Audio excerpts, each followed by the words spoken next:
Assalamualaikum warahmatullahi wabarakatuh. Perkenalkan, saya Pristianti Samsu dari kelas 3C semester 3 Program Studi Pendidikan Guru Sekolah Dasar.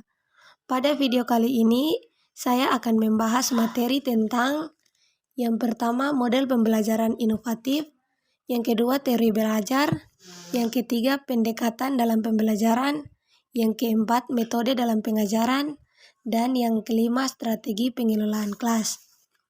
Dari mata kuliah Strategi Belajar Mengajar yang diampu oleh Bapak Anwar Marasabesi, SPD, GR, MPD. Tujuan saya membuat video ini untuk memenuhi nilai UAS. Simak video selanjutnya. Ini dia materinya. Kita masuk pada materi yang pertama, yaitu model pembelajaran inovatif. Apa sih model pembelajaran inovatif? Jadi, model pembelajaran inovatif adalah proses menciptakan lingkungan di mana siswa dapat mempelajari hal-hal baru secara teratur dan berpikir kritis untuk mempertanyakan hal-hal tersebut atau menemukan ide-ide baru dari pikirannya sendiri.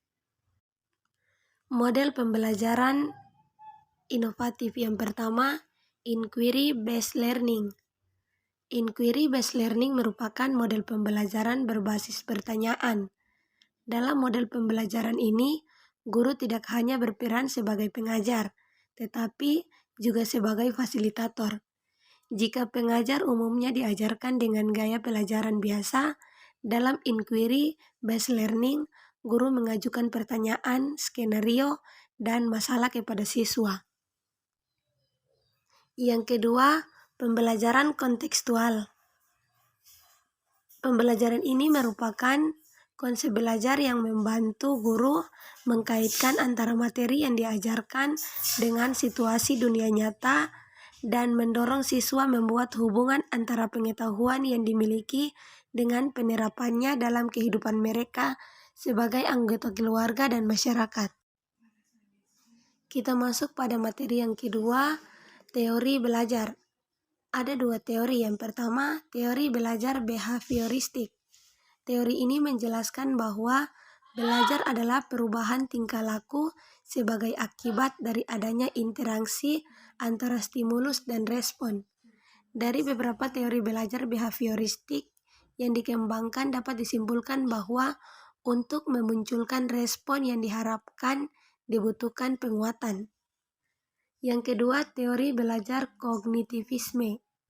Teori ini adalah suatu teori belajar yang lebih mementingkan proses belajar daripada hasil belajar. Bagi penganut aliran ini, belajar tidak sekedar melibatkan hubungan antara stimulus dan respon, namun lebih dari itu, belajar melibatkan proses berpikir yang sangat kompleks. Materi yang ketiga yaitu pendekatan dalam pembelajaran. Yang pertama, pendekatan kontekstual. Pendekatan kontekstual adalah konsep belajar di mana guru mengkaitkan materi yang diajarkan dengan situasi dunia nyata siswa. Guru akan mendorong siswa membuat hubungan antara pengetahuan tersebut dengan kehidupan sehari-hari mereka. Yang kedua, pendekatan konstruktivisme. Pendekatan konstruktivisme adalah pendekatan dalam pembelajaran yang lebih menekankan pada tingkat kreativitas siswa dalam menyalurkan ide-ide baru yang bisa diperlukan bagi pengembangan diri siswa yang didasarkan pada pengetahuan. Kita masuk pada materi yang keempat, yaitu metode dalam pengajaran. Yang pertama, ada metode ceramah.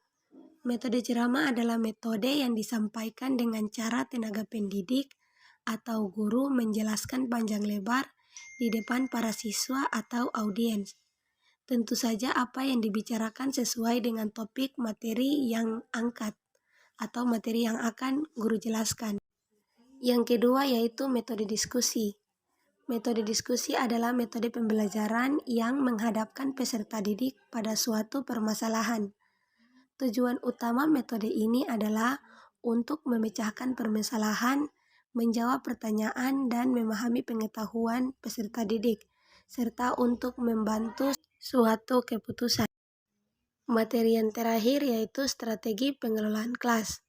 Strategi pengelolaan kelas adalah pola atau siasat yang menggambarkan langkah-langkah yang digunakan guru dalam menciptakan dan mempertahankan kondisi kelas agar tetap kondusif sehingga siswa dapat belajar optimal, aktif, dan menyenangkan dengan efektif dan efisien untuk mencapai tujuan pembelajaran.